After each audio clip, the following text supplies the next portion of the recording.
প্রবাসীদের সর্বজনীন পেনশন স্কিমের বিস্তারিত জানাতে সংবাদ সম্মেলন আয়োজন করেছে দুবাইয়ে বাংলাদেশ কনস্যুলেট জেনারেল। শুক্রবার কনস্যুলেটের সম্মেলনের কক্ষে আয়োজিত সম্মেলনে consul general BM. Jamal Hossain ছাড়া উপস্থিত ছিলেন কনস্যুলেটের অন্যান্য কর্মকর্তারাও। এ সময় সর্বজনীন পেনশন স্কিম নিয়ে নির্মিত প্রামাণ্যচিত্র প্রদর্শিত হয়।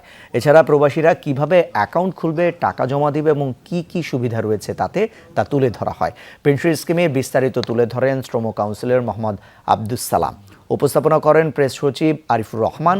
জানান, সর্বজনীন পেনশন স্কিমে 18 থেকে 50 বছর বয়সী যে কোনো প্রবাসী পেনশন সুবিধা নিতে পারবেন। মাসিক চাঁদা দিতে না পারলে কেউ তার টাকা তুলে নিতে পারবে না বলেও জানানো হয়। এছাড়া কোনো প্রবাসী দেশে ফিরে গেলে সে তার স্কিম পরিবর্তন করতে পারবে বলেও জানান কনস্যুলেট কর্মকর্তারা।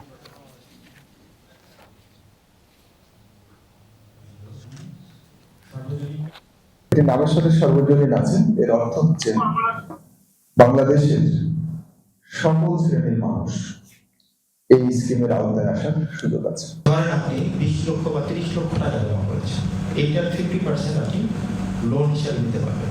18 থেকে 50 বছর বয়সী যে কোনো নাগরিক এই স্কিমের আওতায় আসতে পারবে।